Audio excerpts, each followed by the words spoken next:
Partage du livre des psaumes 18, thème la confiance en Dieu. Partie 3. Amen.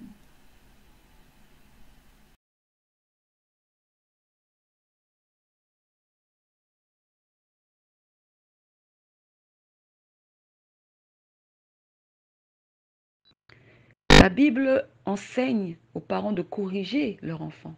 Dieu aussi corrige ses enfants.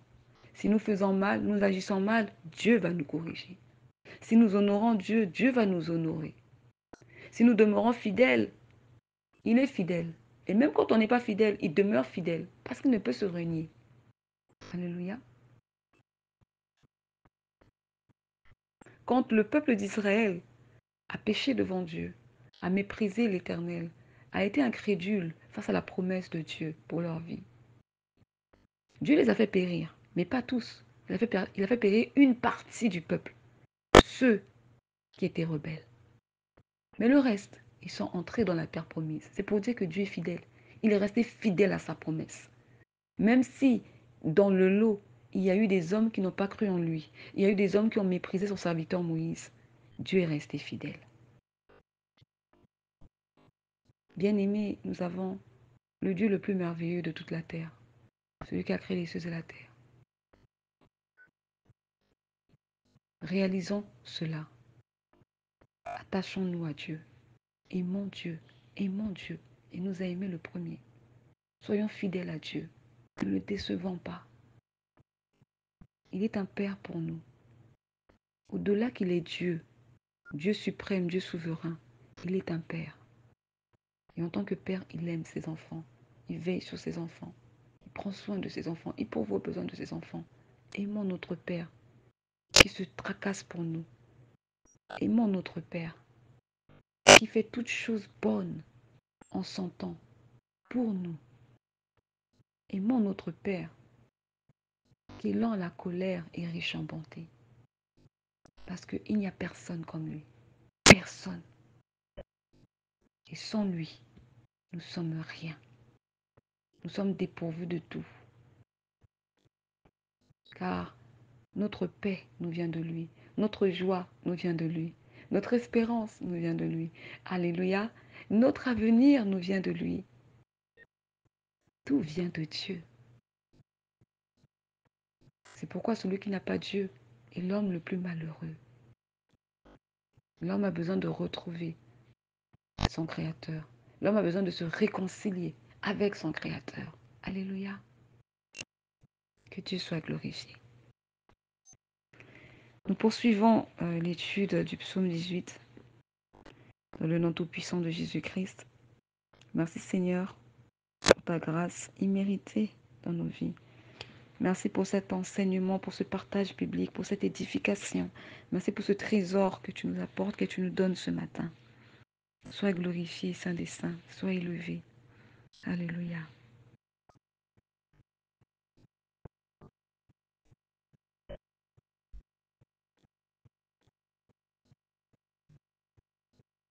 Alors nous sommes cette fois-ci au psaume 18, verset 28.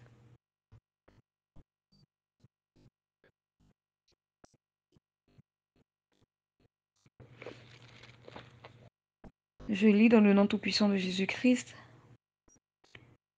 Tu sauves le peuple qui s'humilie et tu abaisses les regards hautains. Verset 29. Oui, tu fais briller ma lumière, l'Éternel mon Dieu, éclaire mes ténèbres. Alors, pour le verset 18 à 28, David nous dit ici que Dieu, il sauve le peuple qui s'humilie. Lorsque nous sommes humbles, Dieu nous sauve. Mais il abaisse les regards des hautains. Oui, parce que Dieu résiste aux orgueilleux. Alléluia. On va lire le verset d'appui qui va appuyer le psaume 18-28. Amen. Donc, par la grâce de Dieu, nous allons lire quelques versets qui vont appuyer le psaume 18-28. Donc, le psaume 18 au verset 28 nous parle de l'orgueil. Je vais le relire. David ici dit, tu sauves le peuple qui s'humilie et tu abaisses les regards hautains. Donc David ici nous enseigne que Dieu est celui qui sauve les humbles. Dieu vient au secours à celui qui est humble, mais il abaisse le regard des hautains, c'est-à-dire les orgueilleux. Donc nous allons lire le Proverbe 29-23. Allons dans Proverbe chapitre 29 au verset 23. Gloire à Jésus-Christ. Je lis dans le nom tout-puissant de Jésus-Christ. Proverbe 29-23. L'orgueil d'un homme l'abaisse, mais celui qui est humble d'esprit obtient la gloire. L'orgueil d'un homme l'abaisse, mais celui qui est humble d'esprit obtient la gloire. L'humilité précède la gloire, mais Dieu résiste aux orgueilleux. Dieu a chassé Satan du royaume des cieux parce qu'il pensait pouvoir être au-dessus de Dieu, parce qu'il convoitait le trône de Dieu, parce qu'il se croyait supérieur à l'Éternel Dieu Tout-Puissant. Il a été chassé, il a été précipité, il a été jeté. Alléluia. Il n'est pas bon pour un enfant de Dieu de manifester cette œuvre de la chair qui est l'orgueil. Car l'orgueil s'oppose à l'amour, l'orgueil s'oppose à l'humilité. Donc l'orgueil, ce n'est pas Dieu. Ce n'est pas un fruit de l'esprit. Non. L'orgueil, c'est les ténèbres. C'est la destruction. Dans un couple, quand il y a l'orgueil, sachez que la ruine de ce couple ne tardera pas à arriver. Parce que ce qui préserve un couple, c'est l'amour. Ce qui préserve un couple, c'est le respect. Ce qui préserve un couple, c'est la confiance. Mais l'orgueil vient détruire, en fait. Parce que l'orgueil n'a pas de place dans l'amour. Dieu n'est pas orgueilleux. Dieu est humble, il est amour. Amen. Nous continuons. On va lire le Proverbe chapitre 3 à partir du verset 34.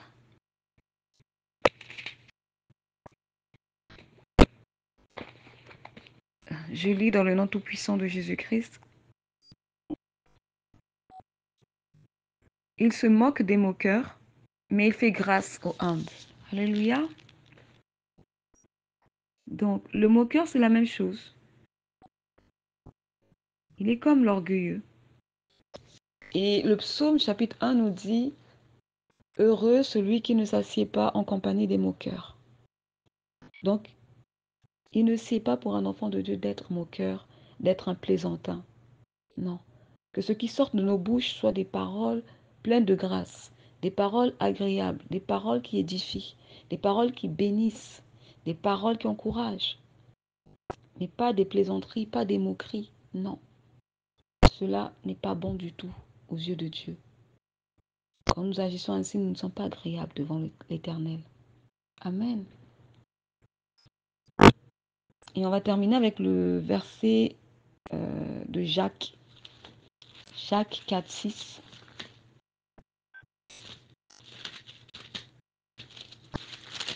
Merci Seigneur pour tous ces trésors que tu nous donnes, pour ta parole, pour ces versets bibliques. Gloire soit rendue à l'Éternel. Jacques.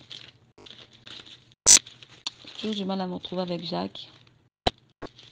Attendez.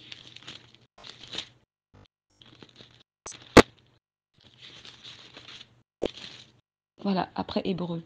Jacques 4, verset 6. Je lis dans le nom tout-puissant de Jésus-Christ.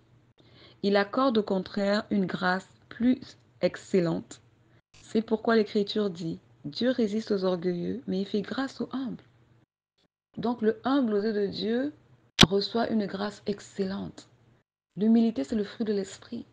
Lorsque nous marchons dans l'humilité, nous sommes imitateurs de Christ. Alléluia. Mais lorsque nous marchons dans l'orgueil, nous sommes imitateurs du diable.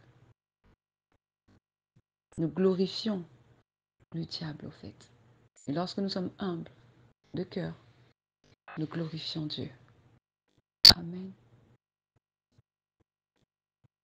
Que le Seigneur nous conduise à marcher dans l'humilité. Au nom tout-puissant de Jésus-Christ. Alors, on continue. Le psaume 18, verset 29. David, je lis. Oui, tu fais briller ma lumière. L'Éternel, mon Dieu, éclaire mes ténèbres. C'est Dieu qui nous fait briller, car Dieu est la lumière du monde. Alléluia. C'est Dieu qui éclaire notre chemin par la parole. Car la parole est une lampe à mes pieds qui m'éclaire tout le long du chemin. Donc, par rapport à ce verset, je vais donner un passage. Je vais faire un parallèle avec le passage de Jean, chapitre 8, au verset 12, puisqu'on parle de la lumière de Dieu.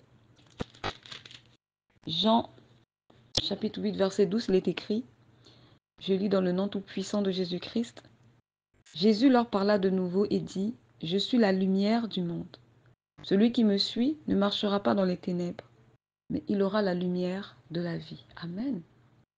Donc nous voyons là que la lumière du monde, c'est Christ. Et celui qui marche dans la lumière ne marche pas dans les ténèbres. On ne peut pas mélanger la lumière et les ténèbres, car la lumière et les ténèbres ne cohabitent pas ensemble.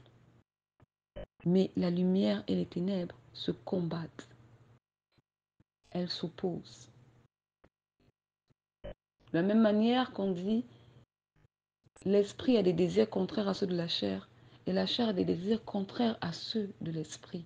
Et les deux se font la guerre, parce qu'il y en a un qui veut prendre le dessus.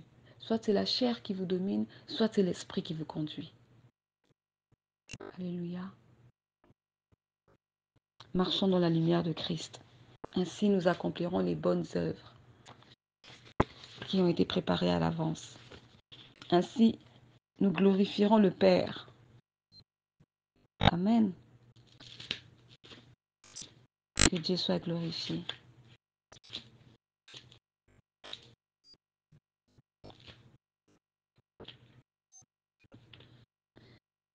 Remplis mon cœur de ta présence. Remplis mon cœur de ta présence. Esprit de vie, ô Saint-Esprit, remplis ma vie.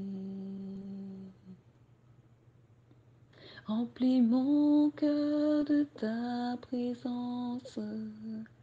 Remplis mon cœur de ta puissance. Esprit de vie, ô Saint-Esprit, remplis ma vie. Je te dis oui, Saint-Esprit. Je te dis oui dans ma vie. Viens, Saint-Esprit.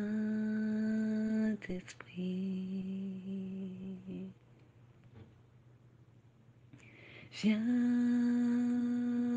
dans ma vie.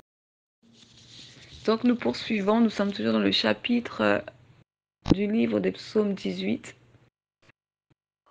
Donc cette fois-ci, David parle de son assurance lorsqu'il est aux côtés de Dieu.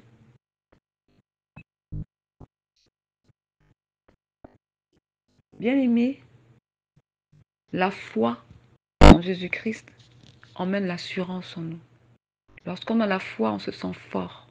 Lorsqu'on a la foi, on est rempli d'énergie. Lorsqu'on a la foi, on a l'impression qu'on est capable de déplacer une montagne. Lorsqu'on a la foi, on ne doute de rien, on n'hésite pas, on fonce. Lorsqu'on a la foi, on ne réfléchit plus, on agit tout simplement. Et David, dans le psaume 18 au verset 30, il parle de son assurance. Nous allons lire. Psaume 18, verset 30, je lis dans le nom tout-puissant de Jésus-Christ. Avec toi, je me précipite sur une troupe en armes. Avec mon Dieu, je franchis une muraille. Voilà. Donc, David dit qu'avec son Dieu, il franchit une muraille. En temps normal, là, un homme ne franchit pas une muraille comme ça. Mais David le dit avec assurance parce qu'il sait que Dieu est à ses côtés. David le dit avec assurance parce qu'il sait que Dieu est pour lui. Et si Dieu est pour lui, qui sera contre lui? Alléluia. Nous aussi, bien-aimés, nous devons marcher avec Dieu dans l'assurance. Nous devons marcher avec Dieu par la foi. Nous devons marcher avec Dieu tout en sachant que nous avons la victoire. Nous ne combattons pas pour avoir la victoire, mais nous avons déjà la victoire. Car Christ a vaincu Satan à la croix de Golgotha. Parce que nous marchons avec celui qui est plus puissant que le prince de ce monde. Nous marchons avec celui qui a vaincu Satan à la croix. Il a vaincu la mort. Nous marchons avec celui-là qui est ressuscité, Jésus-Christ. Le nom élevé au-dessus de tous les noms. Amen. Ayons l'assurance de celui en qui nous avons cru. Ayons l'assurance, afin que les gens autour de nous, les gens de ce monde, voient l'assurance que nous avons en notre Dieu.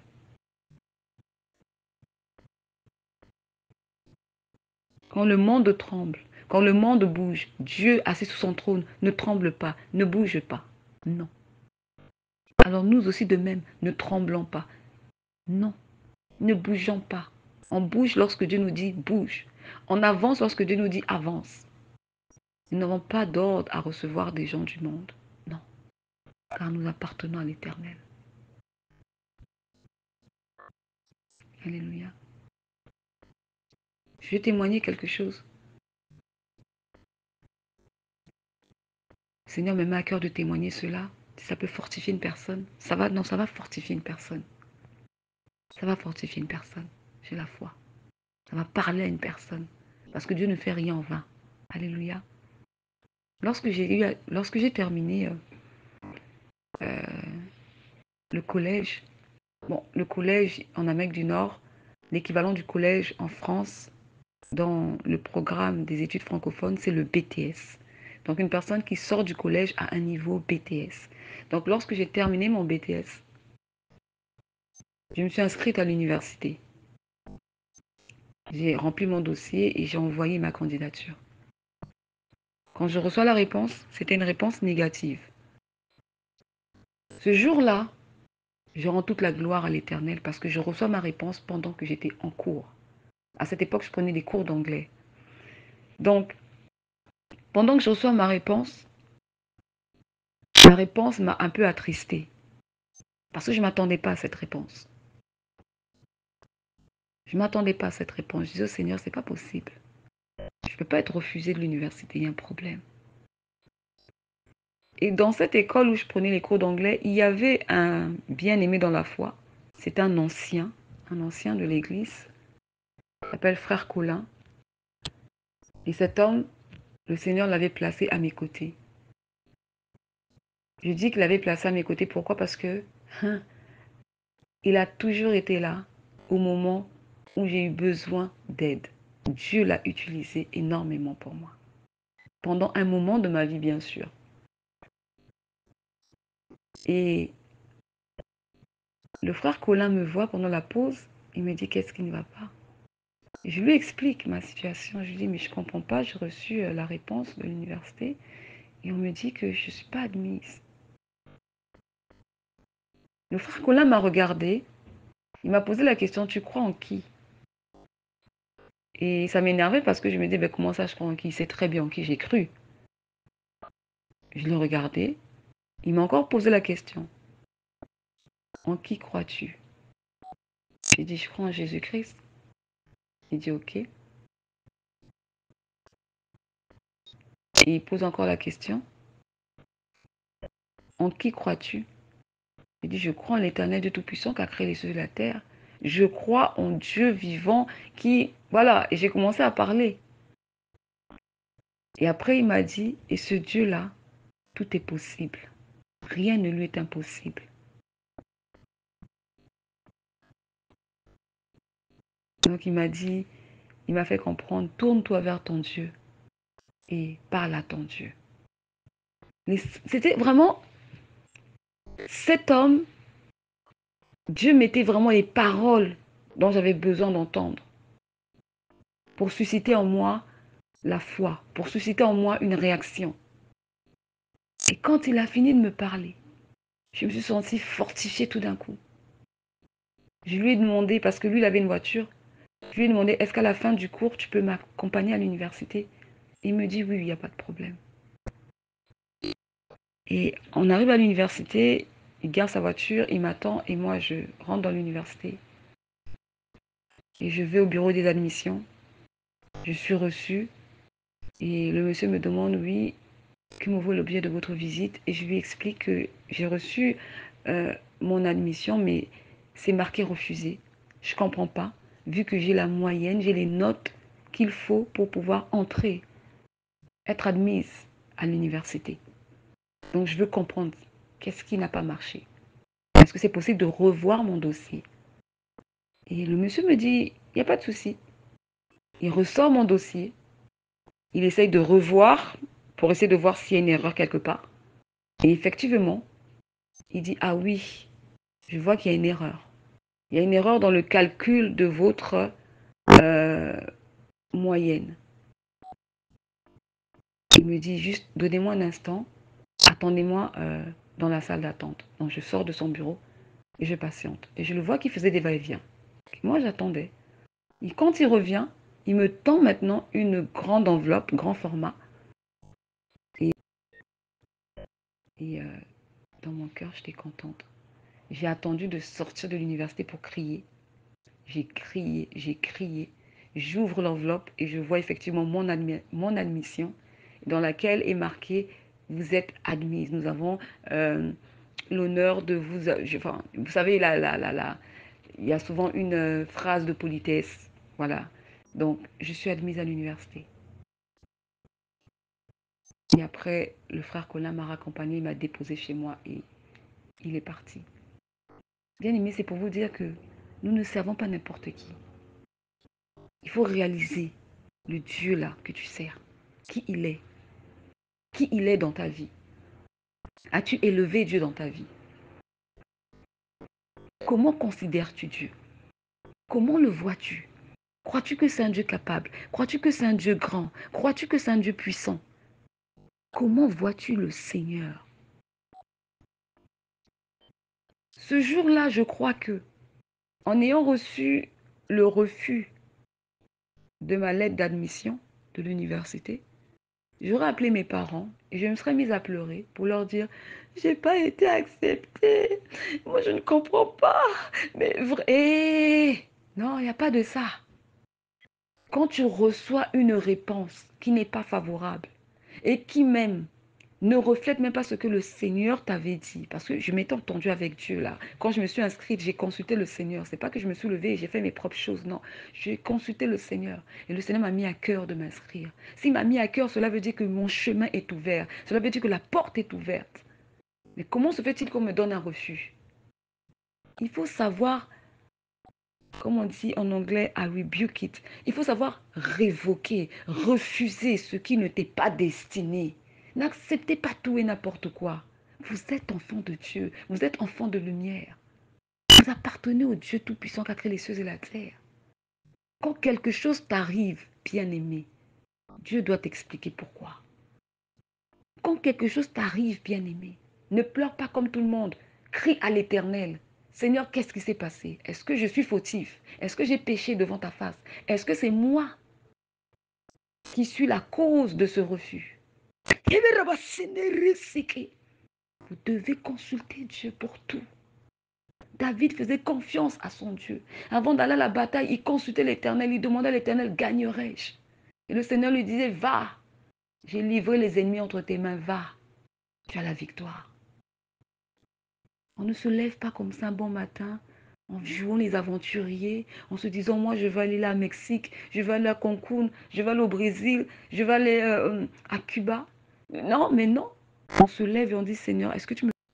J'aimerais me changer les idées, j'aimerais être dans un environnement nouveau, je veux voir quelque chose de nouveau. Est-ce que tu me permets? J'aimerais visiter ce pays. Et attends la réponse que Dieu va te donner. Parce que tu ne t'appartiens plus à toi-même, mais tu appartiens à Dieu. Tu veux faire une formation? Consulte l'Éternel. Est-ce que Dieu te voit dans cette formation?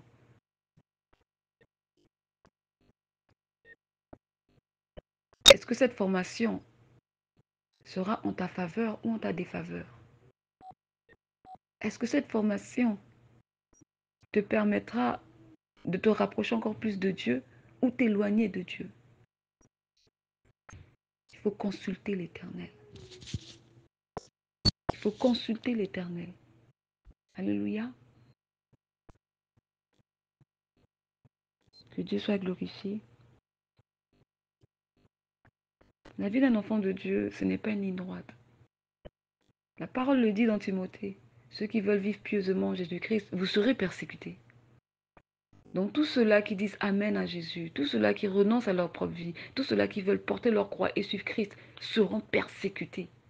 Et comme on vit dans le monde et que le monde est gouverné par le malin, tout ce que vous voudrez entreprendre de faire dans ce monde, vous serez combattus. Mais tant que vous demeurerez dans les voies du Seigneur, dans la vérité, dans l'obéissance à sa parole, vous aurez la victoire sur vos ennemis.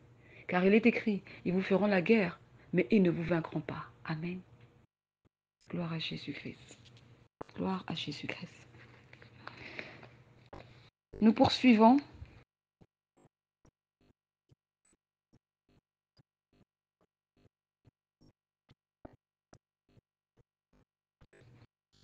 Cette fois-ci, nous allons lire le psaume 18, verset 31. Cette fois-ci, nous allons lire le psaume 18, verset 31. Donc, je lis dans le nom tout-puissant de Jésus-Christ. Les voies de Dieu sont parfaites. La parole de l'Éternel est éprouvée. Il est un bouclier pour tous ceux qui se confient en lui. Les voies de Dieu sont parfaites, bien-aimé. Alors pourquoi veux-tu toujours emprunter tes propres voies?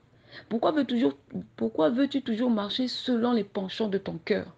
Pourquoi veux-tu toujours faire des choix et prendre des décisions selon ton raisonnement, ton opinion? Lorsqu'on te dit ici que les voies de Dieu sont parfaites, est-ce que toi tu es parfaite? Réponds-moi, est-ce que toi tu es parfaite? Ce n'est pas toi que le Seigneur a sorti du monde. Ce n'est pas toi que le Seigneur a fait passer des ténèbres à la lumière. Ce n'est pas toi dont l'Éternel est en train de combattre les ennemis qui s'acharnent sur ta vie.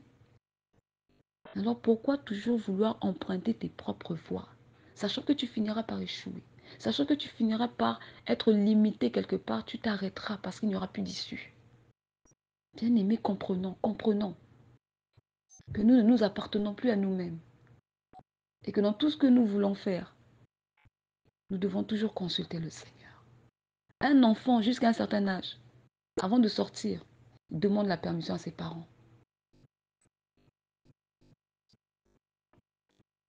Avant d'emmener un ami ou une amie à la maison, il demande la permission à ses parents. Maman, est-ce que ma copine de classe peut venir passer la journée à la maison? Maman, est-ce que ma copine...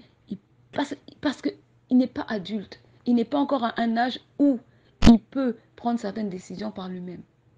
Il dépend de ses parents. Les parents sont son autorité. Nous aussi, nous dépendons de Dieu. Dieu est notre autorité. Il est au-dessus de nous et nous lui sommes soumis. Alléluia. Que Christ éclaire son Église. Que Christ éclaire son Église. Amen, amen. Je poursuis dans le nom tout-puissant de Jésus-Christ.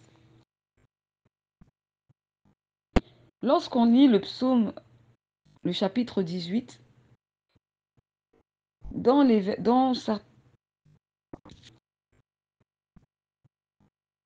lorsqu'on lit le psaume, le chapitre 18, David a cette humilité au fait de reconnaître que la victoire vient de Dieu. Et la victoire ne vient pas de ses propres capacités, ses propres forces. Non, il rend gloire à Dieu parce qu'il reconnaît cela. Amen. David reconnaît que sa protection, son élévation vient de Dieu et que sans Dieu, il n'est rien. David diminue afin que Dieu en lui soit le souverain, le tout-puissant.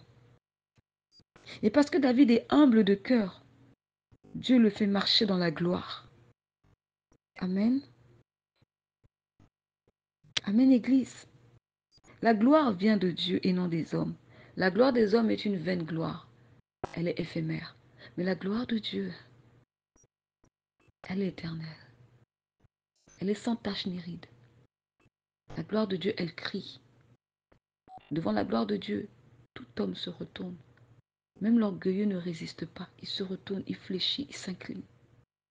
Alléluia. Si nous voulons voir la gloire de Dieu et marcher dans sa gloire, il nous faut être soumis à Dieu. Il nous faut être obéissant à l'Éternel Dieu Tout-Puissant. Il nous faut suivre ses instructions, ses préceptes, ses lois, ses ordonnances et ses commandements. Alléluia. En gros, nous devons renoncer à notre propre vie et suivre Christ et marcher selon sa volonté.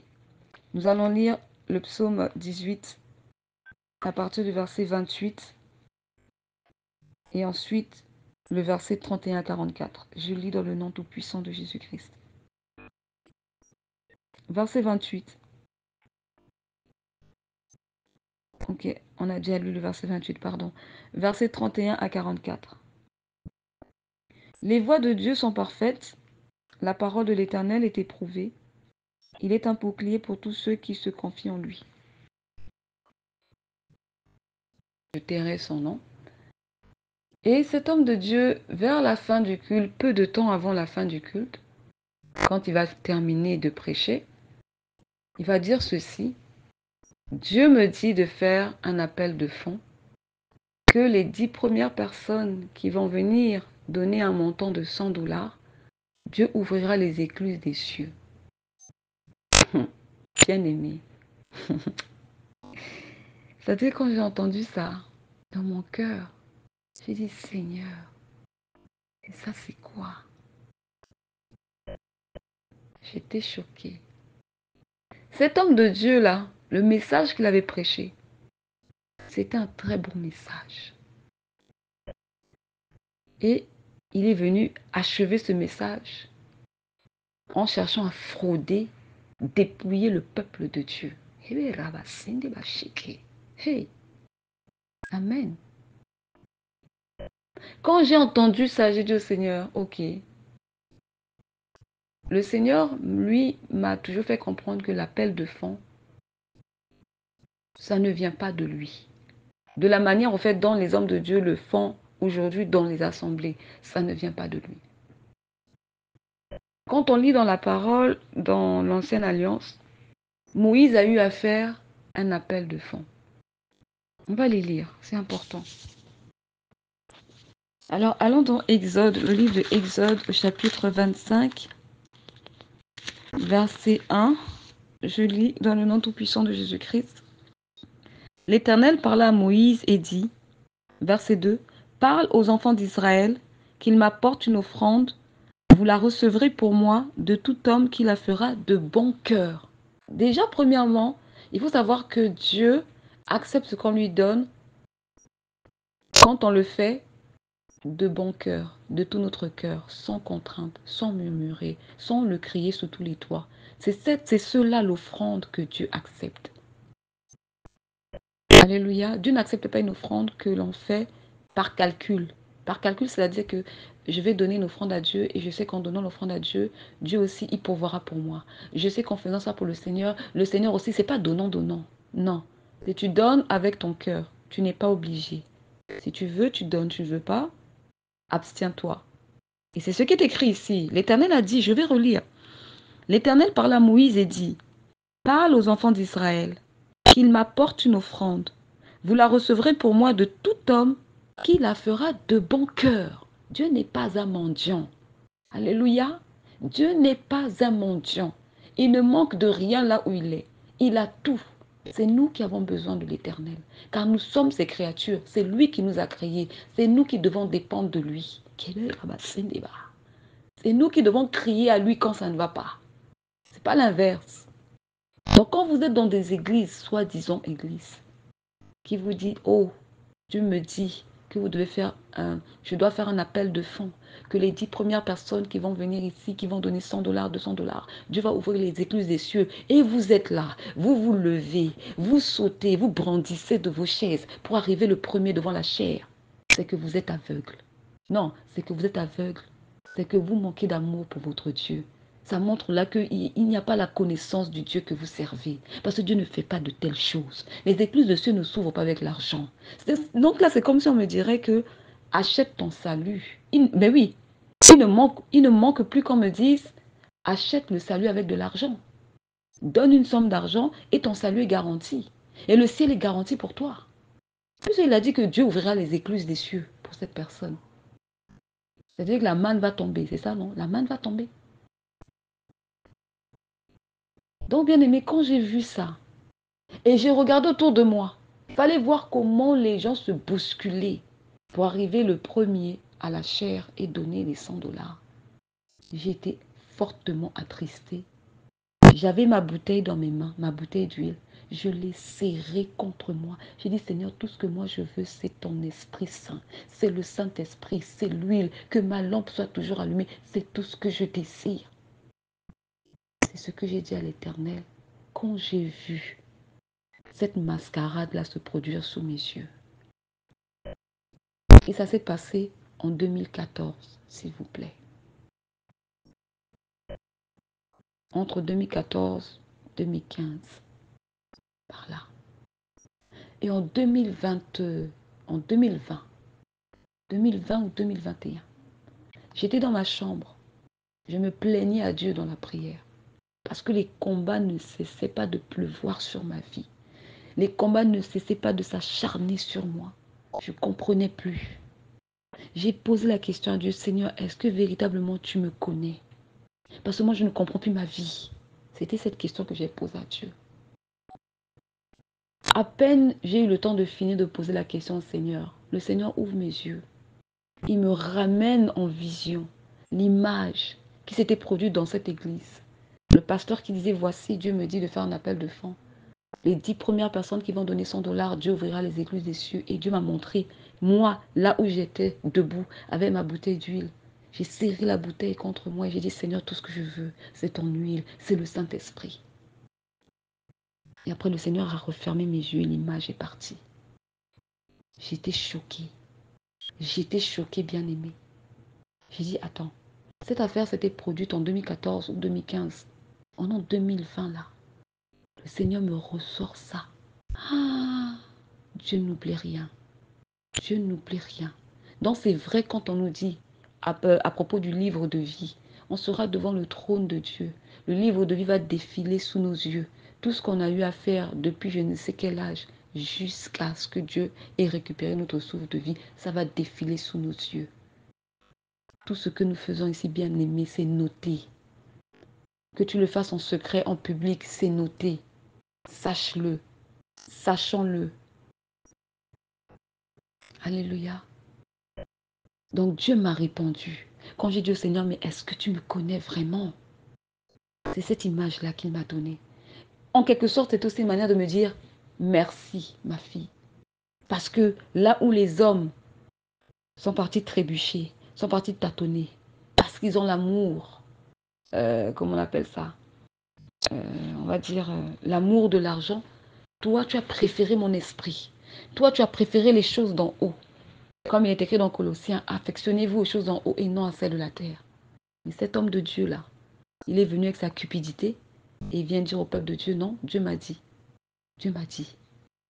Et le peuple de Dieu, non, son discernement, ça court, ça saute, ça bondit. Parce que on cherche les écluses. Mes frères, tu cherches les excuses. Si tu cherches véritablement les écluses des cieux, demande au Saint-Esprit de te mener dans la consécration. C'est dans la consécration que tu verras les écluses. C'est dans l'obéissance, la crainte, la volonté de Dieu que tu verras les écluses des cieux s'ouvrir sur ta vie. C'est pas en donnant l'argent. Non. Et c'est comme ça on veut faire passer Dieu pour un mendiant. C'est comme ça on est en train de donner une mauvaise image de Dieu aux enfants de Dieu. Le peuple de Dieu pense que là on nous parle du véritable Dieu. On vous parle des dieux étrangers. Ce n'est pas le véritable. Amen. Je rends gloire à Dieu que j'ai mis pied dans cette église. Parce que Dieu m'a ouvert les yeux sur beaucoup de choses malfaisantes, trafics qui se passent dans les églises boutiques qu'ils appellent l'église de Dieu. Qui ne sont pas des véritables églises, mais sont des synagogues de Satan. Amen. Que Dieu soit glorifié. C'est ce que le Seigneur m'a mis à cœur de témoigner avec vous. On va finir et on va poursuivre. Donc, je disais au fait que Dieu est celui qui honore ses serviteurs. Il est celui qui honore ses enfants. Il est celui qui honore celui qui l'honore. Amen. Nous allons lire le psaume Non, avant de lire le psaume, je vais donner un verset d'appui pour appuyer au fait ce que je suis en train de dire. Gloire à Jésus-Christ. Donc pour le verset d'appui, on va aller dans 1 Samuel. 1 Samuel. 1 Samuel. 1 Samuel chapitre 2.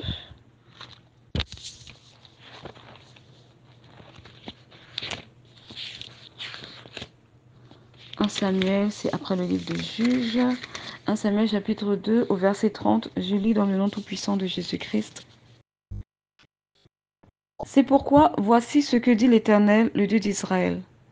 J'avais déclaré que ta maison et la maison de ton père marcheraient devant moi à perpétuité. Et maintenant, dit l'Éternel, loin de moi, car j'honorerai celui qui m'honore. Mais ceux qui me méprisent seront méprisés. Alléluia. Toutes les fois que vous mépriserez la parole du Seigneur, Dieu vous méprisera. Toutes les fois que vous allez l'honorer, il vous honorera devant les hommes. Amen. C'est pourquoi il est inutile de rechercher la gloire des hommes. Non. Juste plaisez à l'Éternel Dieu. Et lui, il va vous élever au temps convenable. Lui, il va vous honorer. Dieu est fidèle. Dieu est fidèle. Amen. Amen, l'Église. Alléluia. Bien-aimés dans la foi, le livre des psaumes 18 touche à sa fin, donc nous terminons avec la suite de la partie 4. Définitivement, donc je vous invite à aller cliquer sur la partie 4, suite et fin du psaume 18. Amen. Gloire soit rendue à l'Éternel, Dieu Tout-Puissant.